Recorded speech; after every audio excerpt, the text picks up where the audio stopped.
खुलुमबाय लोगोफोर, डियार ब्रह्म चेनेलनि खौरां नायगिरि गासैबो रायजो राजा नोंथांमोननिसिम गोजोन फुंबिलिनि गाहाम हामलायथि बावहरग्रोनाय जाबाय। आं दिनै नोंथांमोननि सिगाङाव आरोबाव माखासे गोदान खौरां लानानै फैबावलायबाय। आसा खालामो नोंथांमोनहा खौरांखौ खोनासंनानै मोजां मोनगोन। आरो खौरांखौ खोनासंनानै मोजां मोनोब्ला नोंथांमोनहा बेबादिनो गोदान खौरांनि आपडेट मोननो थाखाय चेनेलखौ साबस्क्राइब खालामनानै लादो आरो खौरांखौ खोनासंनानै मोजां मोनोब्ला अन्नानै लाइक, शेयार आरो कमेन्टबो खालामनानै होलांब्लानो जाबाय। दिनैनि गाहाय रादाबफोराव दङ। बिधान सभायाव मोनसे जारिमिनारि सोलोंथाइ बिल थिसनदों। इउपिपिएल लाइमोन दालाइया बिटिआर मेलाफोराव आयेन बेरेखा जुवा गेलेनायनि हेंथायै राहा लानो खावलायो। BTC फरायसालि साख्रि मावग्रा गौथुमा बिधान सभायाव थिसनजानाय सोलोंथाइ बिलखौ सोंखारिदों। एबसुआ 76थि संबिजिर सानाव बर' राव संबिजिरनि जारिमिनारि फोसावनायखौ गोजोननाय फोरमायदों। आलफा आइनि गुबै दायनिगिरिजों सोमोन्दो थानायनि सन्देहआव राम पुलिसआ 4 सुबुंखौ हमदों। दिल्ली कार बमा बेरफ्रुनायनि नायबिजिरनायाव NIA आ 7थि दायनिगिरिखौ खायो। दानिया फैदो आबुं रादाबाव। गिबि खौराङावनो दङ। बिधान सभायाव मोनसे जारिमिनारि सोलोंथाइ बिल थिसनदों। आसाम सोरखारा हादोरसा खान्थि, फोरोंगिरिफोरनि सोलाय-सोल' आरो मासुल सामलायनायनि सायाव गोख्रों फोसाबनायजों लोगोसे हादोरसानि फरायसालि खान्थिखौ सोलायनाय लाबोनो थांखि लानानै मैया बिधान सभायाव मोनसे जारिमिनारि सोलोंथाइ बिल थिसनदों। नाथाय बे थांखिया बड'लेण्ड टेरिटरियेल रिजन (BTR) गोख्रों फिनजाथाय सोमजिहोदों, जेराव दैदेनगिरिफोरा 2020 मायथाइनि BTR गोरोबथानि गुबै समायफोरखौ सिफायनायनि अजद होदों। सोलोंथाइ मन्थ्रि रनज पेगुआ बे बिलखौ गथायनानै होयो, जायनि थांखिया सोरखारि पेर'लाव माबोरै गावारि आरो भेन्सार फरायसालिफोरखौ सरजाबफानाय जादों बेखौ आबुङै फोसाबनाय। गोदान नेम बादियै 2006 मायथाइनि 1 जानुवारिनि गेजेराव गायसनजानाय गासैबो फरायसालि एबा मावख'आरि सिनायथि, गनायजानाय एबा अजद गैयै फोरमान बिलाइ (NOC) थानाय फरायसालिफोरा ओनसोलारि खालामनो थाखाय आरजाथाव जागोन। बेनि ओंथिया बेनो दि बे फरायसालिफोरनि फोरोंगिरि आरो मावफारियाफोरा पेन्सन आरो साख्रिनि रैखाथि बायदि गासै सोरखारि मुलाम्फाफोरखौ मोनगोन। बे बिलआ गोजान ओनसोलनि फोरोंगिरिफोरनि जिउ खुंनायाबो गोरलै खालामना होदों। गोजान जायगायाव थानाय हौवा फोरोंगिरिफोरा दा 7 बोसोरनि उनाव गाव-गावनि आंगो जिल्लायाव दैथायहरनो थाखाय आर'ज गाबहरनो हागोन आरो आइजो फोरोंगिरिफोरा 5 बोसोरनि उनावनो आर'ज गाबहरनो हागोन। फोरोंगिरि नङै मावफारिया आरो फोरोंगिरिफोरा गावसोरनि थि बेथनाव 6% बारायनाय मोनगोन। मासुलनि बेलायाव गोब्राब ओनसोलाव थानाय फरायसालिफोरा नखरफोरनि थाखाय सोलोंथाइखौ बायनो हाथाव खालामनो थाखाय मोनसे सोमोन्दो गोनां नेम-खान्थिनि सिङाव मासुलखौ 25% खमायनो नांगोन। पेगु बिथाङा बे सोलायनायखौ सोलोंथाइ खान्थिखौ गोख्रों खालामनो थाखाय मोनसे गोनांथार आगान बुंदों आरो बुङो दि बिथांमोनहा गासै ओनसोलनि थाखो खथायाव थार आरो जौगाखांनाय लाबोगोन। नाथाय क'क्राझाराव रंजानायनि जेबो नेरसोन गैया।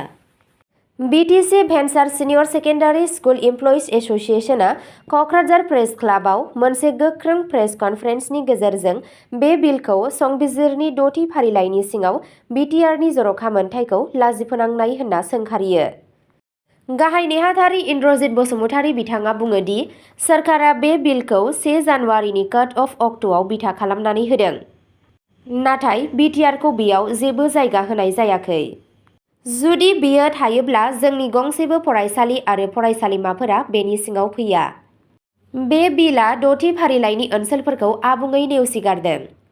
बिथाङा BTR गोरोबथानि 6.3 दफानि सायाव नोजोर होयो, जाय जायगायाव थानाय फरायसालि आरो फरायसालिमाफोरखौ जर'खा फाहामथाय होनाय आरो ओनसोलारि फरायसालि आरो फरायसालिमाफोरखौ ओनसोलारि खालामनो खावलायो।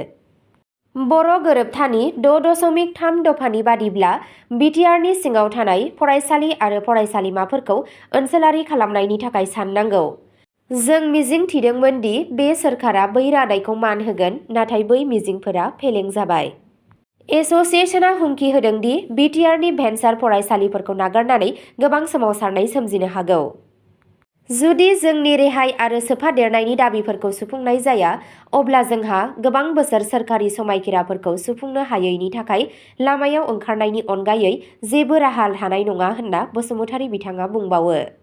काट अफ अक्टफोर आरो नेमफोरखौ थि खालामालासे गोबां फसंथानफोर आरो रोजा रोजा मावफारियाफोरा हादोरसानि मददनिफ्राय जानगाराव थानानै थानो हागौ। जेसेबांनो बिलआ दान्थे-बिदान्थे खालामनो आवगायो, एसेबांनो दिसपुर आरो हारिसाफोरनि गेजेराव गावस्रालायनाया गुवार जायो, जाय आसामनि जथाय जौगाथायनि थाखाय रादायखौ आनजाद नायगासिनो दं। नैथि खौराङाव दङ इउपिपिएल लाइमोन दालाइआ बिटिआर मेलाफोराव आयेन बेरेखा जुवा गेलेनायनि हेंथायै राहा लानो खावलायो। इउनाइटेड पिपल्स पार्टी लिबारेल इउपिपिएलनि लाइमोन दालाइआ कक्राझार जिल्ला कमिशनारनो गांसे गोख्रों लाइजाम लिरनानै बड'लेण्ड टेरिटरियेल रिजन बिटिआरनि मेलाफोराव उदां जुवा गेलेनायनि हेंथायै थाबैनो आरो गोख्रों राहा लानो दाबि खालामदों। लाइमोन दैदेनगिरिफोरा बुङो दि गोबां मेलाफोराव जुवा गेलेग्रा गलाफोरा उदाङै सोलिगासिनो दं आरो गथ'सा आरो आइजोफोरखौबो बे गेलेमुफोराव गोसो बोनो हमदों। बिथांमोनहा सांग्रांथि होदों दि बेयो ओनसोलनि समाजारि, हारिमुआरि आरो नैतिक जिउखौ गाज्रियै खहा खालामदों आरो लाइमोनफोरनि इयुनखौ खैफोदाव खोख्लैदों। लाइजामाव लिरनाय जादों दि बेफोर उदां जुवा गेलेनाय हाबाफारिफोरा जोंनि समाज आरो हारिमुखौ खहा खालामगासिनो दं। बे खैफोदनि थाखाय बे ओनसोला गोबां रांखान्थियारि, समाजारि, हारिमुआरि खहा जागासिनो दं होनना बिथाङा बुंबावो। लाइमोन दालाइआ बेखौबो बुङो दि बिटिआरनि सावगारिखौ गाज्रि खालामगासिनो दं। बे लाइजामाव इउपिपिएल लाइमोन गांखंनि आफादगिरि इराग्दाव ब्रह्म, मावथ'नाय गाहाय नेहाथारि उत्तम चन्द्र बर' आरो बानजायगिरि गाहाय नेहाथारि फ्रान्सिस टप'आ सागान होदों। बिथांमोनहा जिल्ला कमिशनारखौ खावलायहरदों दि मेलाफोराव गासैबो लांदां जुवा गेलेनायखौ थाबैनो बन्द' खालाम। मेला खुंग्राफोरा जेबो जुवा गेलेग्रा गलाफोरखौ गनायथि होनो नाङा। मेलाफोरखौ खुंफुंनो थाखाय गोख्रों नेमखान्थि मावफुंनांगौ जाहाथे बिसोरो रैखाथि गोनां नखरजों गोरोबनाय आरो बड' हारिमुनि थाखाय सैथो जानानै थायो। लाइमोन दालाइआ मिजिंथिदों दि खुंथायआ समाजाव मोनसे गोग्गो आरो गोजोन आबहावा लाबोफिननो थाखाय थाबैनो आरो गोख्रोङै खामानि मावगोन। थामथि खौराङाव दङ बिटिसि फरायसालि साख्रि मावग्रा गौथुमा बिधान सभायाव थिसनजानाय सोलोंथाइ बिलखौ सोंखारिदों। बिटिआरनि भेन्सार स्कुलनि फोरोंगिरिफोरा गोदान आसाम सोलोंथाइ बिलखौ सोंखारिदों। बड'लेण्ड टेरिटरियेल रिजन बिटिआरनि भेन्सार सिनियर सेकेन्डारि फरायसालिनि फोरोंगिरिफोरा बुधबारखालि बिधान सभायाव थिसनजानाय आसाम सोलोंथाइ बिलखौ 6थि फारिलाइ ओनसोलनि जर'खा मोनथायनि थाखाय थोंजों गाग्लोबनाय होननानै गोख्रों रावजों सोंखारिदों। कक्राझार प्रेस क्लाबाव खुंनाय मोनसे खौरांगिरि मेलाव बाहागो लानानै BTC region Bhensar senior secondary school employees एस'सियेसनआ बुङो दि गोदान बिलआ बिटिआर गोरोबथा आरो ट्राइबेल ओनसोलफोरनो होनाय संबिजिरारि रैखाथि होनायखौ आबुङै नेवसिगारदों। बिलआ बिटिआर गोरोबथानि दफा 6.3 खौ जेबो मान होआखै। बे आयेननि सिङाव बिटिआरनि गंसेबो भेन्सार फरायसालिया हादोरसायारि खालामनो हानाय नङा होनना एस'सिएशननि गाहाय नेहाथारि इन्द्रजित बसुमतारी बिथाङा बुङो। बिथाङा हादोरसा आरो मिरु सरकार मोन्नैखौबो 2020 बिटिआर गोरोबथानि समाव होनाय गावसोरनि समायफोरखौ मावफुंनायाव फेलें जादों होनना अजद होयो। फोरोंगिरिफोरा हुमखि होयो दि जुदि बे बिलखौ बिटिआर फरायसालि आरो फरायसालिमाफोरनि थाखाय जर'खा राहा आरो रेहाय गैयालासे पास खालामोब्ला गासै ओनसोलावनो गोख्रों सोमावसारनाय हाबाफारि लानो गोनां जागोन। जुदि सरकारा थारैनो फरायसाफोरखौ मोजां मोनो, अब्ला सुबुं अनसाय बिथांखिफोरा साफ्रोमबो गथ'फोरसिम सौहैनांगोन, बिटिआरआव फरायनाय सुबुंफोरखौबो लाफानानै, बसुमतारीया बुङो। खनले खनले खोथा होनाय जादों, नाथाय जेबो खालामाखै। जुदि जोंनि फरायसालिफोरखौ एरख'बाय थायोब्ला फैबाय थानाय सानफोराव गोबां हेंथा दिन्थिफुंगोन। बे गौथुमा बड'लेण्ड टेरिटरियेल काउन्सिल ओनसोलनि गावारि फरायसालिफोरखौ थांखिजानाय आयेनाव जेबो रेहाय एबा गनायथि मोनाखै होनना गोथौयै दुखु मोननाय फोरमायदों। बे बिलखौ लानानै बिटिसिनि गेजेराव गोख्रों रागा जोंनाय सोमजिगासिनो दं। गोबां सुबुंफोरा गिखांदों दि बे बिलआ रोजा रोजा फरायसालि आरो रोजा रोजा फोरोंगिरिफोरखौ गोनो गोथोआव खोख्लैगोन। ब्रैथि खौराङाव दङ एबसुआ 76थि संबिजिर सानाव बर' राव संबिजिरनि जारिमिनारि फोसावनायखौ गोजोननाय फोरमायदों। एबसुआ बड' रावाव संबिजिर फोसावनायखौ जारिमिनारि आगान होननानै फोरमायो। दुलाराय बर' फरायसा आफाद एबसुआ 76थि संबिजिर सान फालिनायाव भारतनि संबिजिरखौ बड' रावजों बेखेवनायनि थाखाय भारतनि हादरगिरि आरो गाहाय मन्त्रि नरेन्द्र मदिखौ गोसो गोरबोजों साबायखर बावदों। असमिया, काश्मीरी आरो गुबुन मोन 9 भारतारि रावफोरनि रोखोमजों लोगोसे बड' दानस्लायनायखौ फोसावनाय जादों। एबसुआ बेखौ रावारि समानथि, हारिमुआरि मान आरो नंगुबै सुबुंदारारि सोफादेरनायखौ बांहोनो थाखाय भारतनि नाजानायनि मोनसे जारिमिनारि माइल खुन्थिया होनना फोरमायदों। बेयो साफ्रोमबो नोगोरारिफोरखौ गाव गावनि बिमा रावआव हादरनि जौसिन आयेनखौ फरायनो आरो सोफादेरनो गनायथि होनायनि हादोरनि रादायखौ दिन्थियो। गौथुमा बर' रावखौ जौगाहोनो थाखाय सिगांनि नाजानायनि थाखाय भारत सोरखारखौबो बाख्नायदों। बे नाजानायफोराव 2004 मायथाइयाव बेखौ 8थि फारिलाइयाव दाजाबदेरनाय आरो 2021 मायथाइयाव बेखौ आसामनि मोनसे एस'सिएट मावख'आरि राव महरै मुं होनाय दं। एबसुआ फोरमायो दि बेफोरबादि आगानफोरा बर' हारिनि राव, हारिमु आरो खुंथायाव बिहोमाखौ बांहोदों। एबसुआ फोथायो दि बर' संबिजिरा फरायसा आरो हारिफोरनि संबिजिरारि मोनथायनि थाखाय बुजिनायखौ गोबां बांहोगोन। बेयो सुबुंखान्थियाव बांसिन सांग्रां बाहागो लानायखौ थुलुंगा होगोन आरो समाजाव रावनि बिफावखौ रैखा खालामनायाव मदद होगोन। बे हाबाफारिया भारतनि गोबां रोखोमाव खौसेथि आरो बयनिबो थाखाय सोलोंथाइनि समान खाबुनि गुबै थांखिखौ दिन्थियो। बेखौ गासै हादोरनि थाखाय गोग्गाथाव बुब्लि होननानै एबसुआ बयखौबो संबिजिर साननि हामलायथि बावहरो। बे आफादा सोलोंथाइखौ जौगाहोनाय, हारिमुखौ रैखाथि होनाय आरो संबिजिरनि न्याय, उदांस्रि, समानथाइ आरो बिदा-फंबाय सानथौनि सायाव बिथा खालामनानै समाजारि खौसेथिखौ बांहोनो थाखाय गावनि रादायखौ फिन खेबसे फोरमायो। 5थि खौराङाव दङ आलफा आइनि गुबै दायनिगिरिजों सोमोन्दो थानायनि सन्देहआव राम पुलिसआ 4 सुबुंखौ हमदों।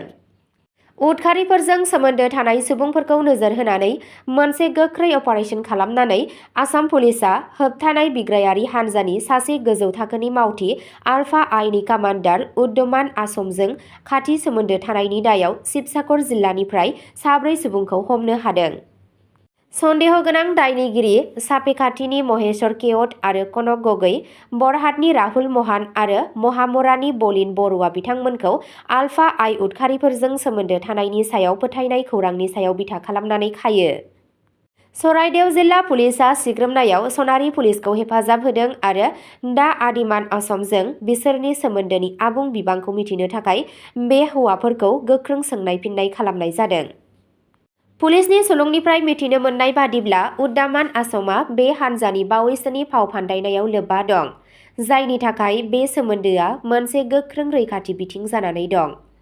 बे सिग्रोमनाया आपार आसामाव बांनाय सांग्रांथिनि गेजेराव फैदों, जेराव बिबानगिरिफोरा आलफा आइनि थाखाय ओनसोलारि हेफाजाब नेटवर्कफोरखौ फोजोबनो थाखाय खामानि मावगासिनो दं।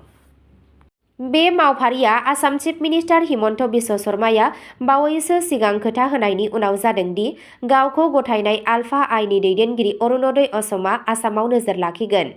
बिबानगिरिफोरा सांग्रांथि होदों दि नायबिजिरनाया सोलिगासिनो दं। 6थि खौराङाव दङ दिल्ली कार बमा बेरफ्रुनायनि नायबिजिरनायाव एनआइएआ 7थि दायनिगिरिखौ खायो। एनआइएआ 10 नबेम्बरखालि रेड फर्ट कार बमा बेरफ्रुनायाव सा 15 सुबुंनि जिउ खहा आरो गोबां जोखोम जानायजों लोब्बा थानाय दायनिगिरिखौ खादों। गोदानै हमजानाय फरिदाबाद हारियानानि शयाबआ गाग्लोबनायनि सिगां सुइसाइड बमा बेरग्रा उमर उन नबीखौ आश्रय आरो लजिस्टिकेल हेफाजाब होदों।